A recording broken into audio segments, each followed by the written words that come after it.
-70 degrees C. Exposed skin can freeze in seconds. There are no roads connecting its cities. Entire towns have disappeared. And yet, thousands of people still live here. This is Greenland, one of the most extreme places on Earth. Greenland looks enormous on the world map. A massive island stretching across the Arctic, larger than Mexico, larger than Saudi Arabia, almost impossible to ignore. But despite its incredible size, only about 56,000 people live here. That's fewer people than many small towns. And the deeper you look, the stranger the story becomes. Because Greenland isn't just empty.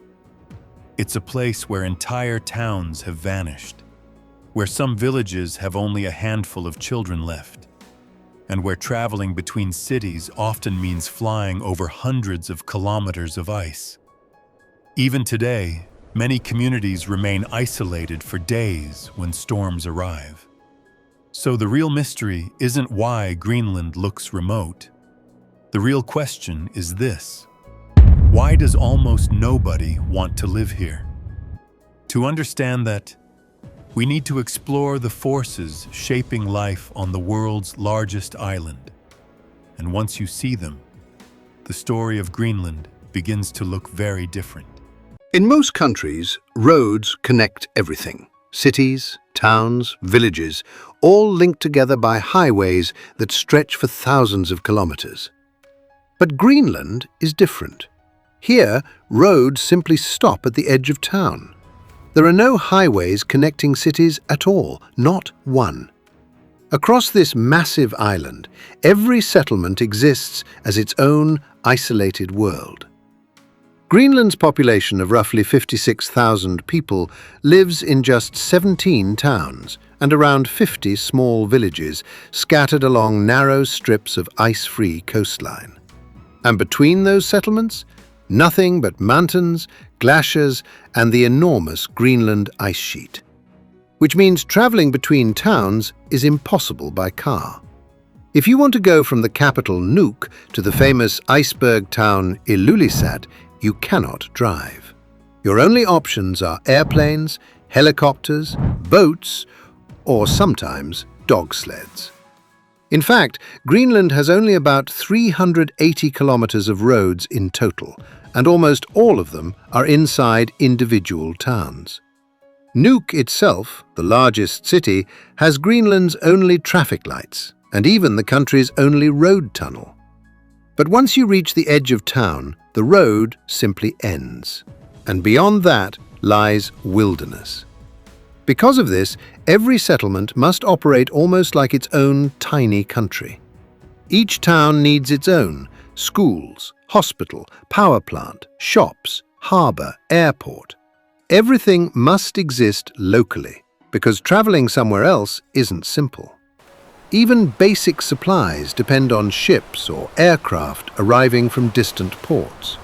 And when Arctic storms hit, which happens often, those lifelines can disappear for days. Flights get cancelled. Ships stay in harbour. Entire communities become temporarily cut off from the rest of the world. Which raises an interesting question.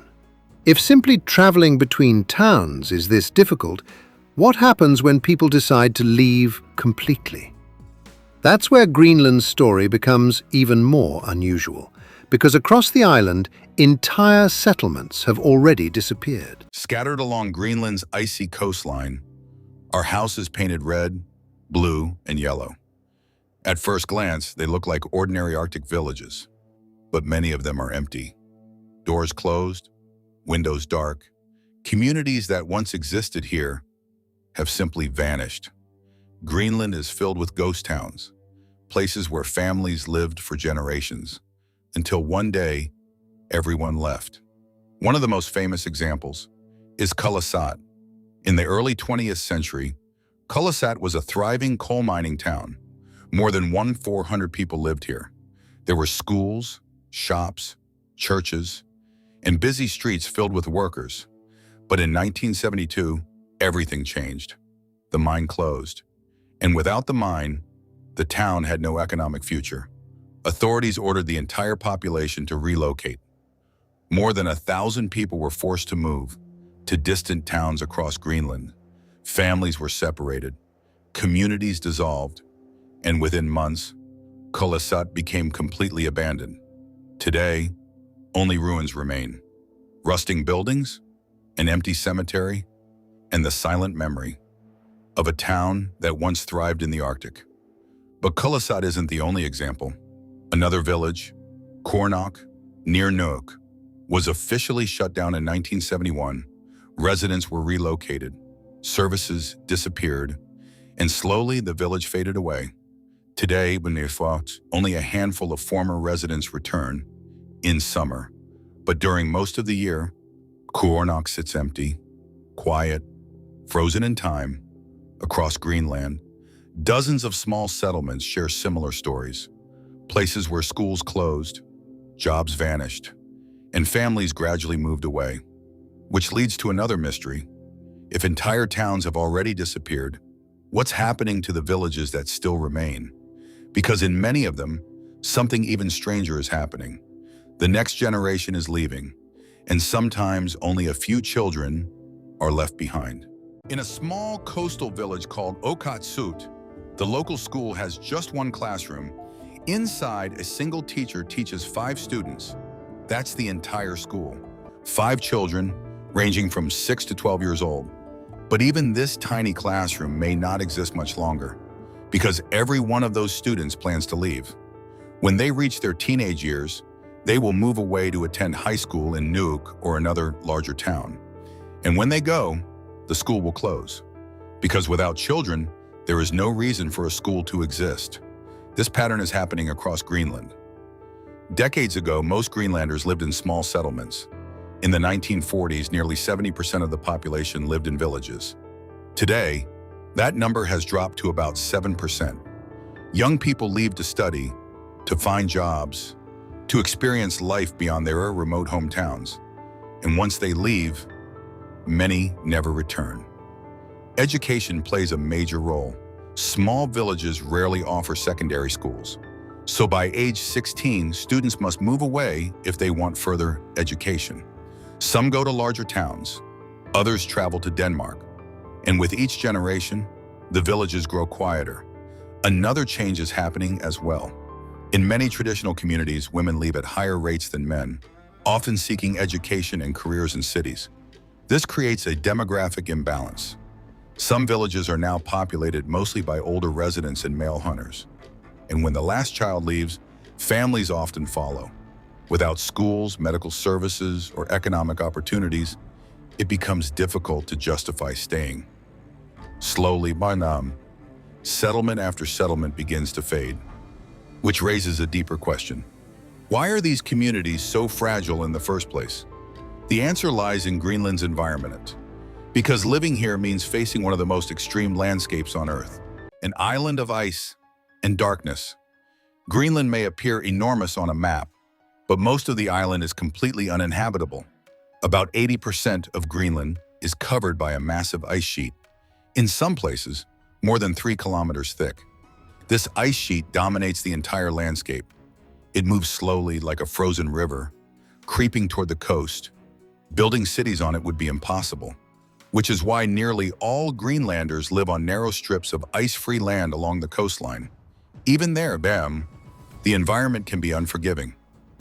Winter temperatures often fall below -30 degrees Celsius. Blizzards sweep across the landscape. Winds howl through coastal valleys, and during the coldest periods, machinery can freeze and infrastructure struggles to function. But temperature isn't the only challenge. Greenland's extreme location creates dramatic cycles of light and darkness. In parts of the country, winter brings months of polar night. When the sun never rises above the horizon, daylight fades into a long twilight that lasts for weeks. Then summer arrives, and the opposite happens. The midnight sun appears. For months, the sun never sets. Day and night blur together in a constant Arctic glow. For many people, these cycles can be deeply disorienting. Sleep patterns change, Mental health becomes harder to maintain, and even simple routines begin to feel strange. Outside the coastal towns, the environment becomes even harsher. Large areas of northern Greenland are actually polar deserts, receiving almost no snowfall or rainfall. The ground remains frozen year-round. Vegetation is sparse, wildlife is limited, and the landscape stretches into endless fields of rock, ice, and glaciers. Yet despite all these obstacles, people have managed to survive here for centuries. So if nature alone doesn't explain Greenland's small population, what does? The answer may lie in something less visible, but just as powerful: Greenland's economy. Living in Greenland isn't just difficult because of geography, it's also expensive, very expensive. Almost everything used in daily life must be imported by ship or aircraft. Food, fuel, electronics, construction materials, even simple groceries often travel thousands of kilometers before reaching store shelves. And that distance comes with a price. Many everyday products cost 50 to 100% more than they do in Europe or North America. Heating bills rise dramatically during long Arctic winters. Transportation between towns can cost hundreds of dollars for a single trip. Internet connections are expensive, and shipping delays are common. A typical family's monthly expenses can reach around $6,000, even before rent. For many people, maintaining a comfortable life in Greenland requires significant financial support, which is why the island's economy relies heavily on one industry: fishing. Seafood, especially shrimp, halibut, and cod, accounts for around 90% of Greenland's exports. Entire towns depend on fishing fleets and processing factories. But this dependence creates risk. If fish stocks decline or global prices fall, the entire economy feels the impact. There are few alternative industries. Mining projects exist, but many remain small or temporary. Tourism is growing, but the extreme environment limits large-scale development. And because the population is so small, building major industries becomes difficult. And as a result, Greenland receives significant financial support from Denmark. Each year, Denmark provides roughly $590 million in subsidies. Without that support, many analysts believe Greenland's government would struggle to maintain services such as healthcare, education, and infrastructure.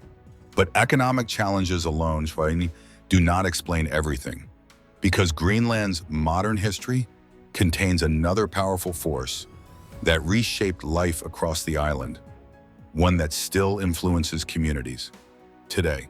For thousands of years, Inuit communities lived across Greenland's coastline. They hunted seals and whales. They fished Arctic waters, and they traveled across the ice using skills passed down through generations.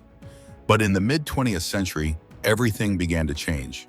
During the 1950s and 1960s, Denmark launched a massive modernization program in Greenland. The goal was to transform the island into a modernist society with centralized towns, industrial fishing, and new infrastructure. To achieve this, many small villages were closed. Families were relocated into larger settlements. Traditional hunting communities were dismantled. For many Inuit families, the transition was sudden and traumatic. People who had spent their lives traveling across ice and ocean suddenly found themselves living in apartment buildings. Traditional skills lost their importance. Cultural connections weakened, and the social impact was profound. Researchers studying Greenland's modern history have linked these disruptions to deep social challenges. In the decades following relocation policies, Greenland experienced rising rates of alcoholism, unemployment, and suicide. Even today, the country struggles with some of the highest suicide rates in the world. Many experts believe the rapid loss of traditional lifestyles played a major role. Communities that once revolved around hunting, family networks, and seasonal movement were suddenly reorganized into unfamiliar urban structures. And while Greenland has made enormous progress in building its own political identity and autonomy, the echoes of that transformation remain. Across the island, abandoned villages still stand as reminders of those policies. Silent houses, empty streets, places where people once lived, but no longer do. Which brings us back to the question we started with. Why does almost nobody live in Greenland? At first glance, Greenland appears enormous, a vast island of mountains, glaciers, and Arctic seas. But beneath that scale lies a fragile reality. A country where towns are isolated, where villages slowly disappear, where nature shapes every aspect of life, and where history has left deep marks on communities.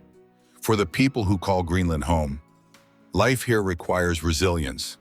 It demands adaptation to extreme environments, economic uncertainty, and rapid cultural change. Yet despite these challenges, Greenland remains one of the most extraordinary places on Earth, a landscape of ice and silence, of ancient traditions and modern transformation. And while few people choose to live here, those who do continue a story that stretches back thousands of years, a story still unfolding at the edge of the Arctic world. And that's what makes Greenland so fascinating, a place that looks empty on the map, but holds stories far deeper than most people imagine. If you enjoyed exploring Greenland with us, let us know in the comments which part of life here surprised you the most. And if you'd like to explore more of the world's most unusual places, make sure to subscribe and join us on the next journey, because there are still many landscapes left to discover and many stories waiting to be told.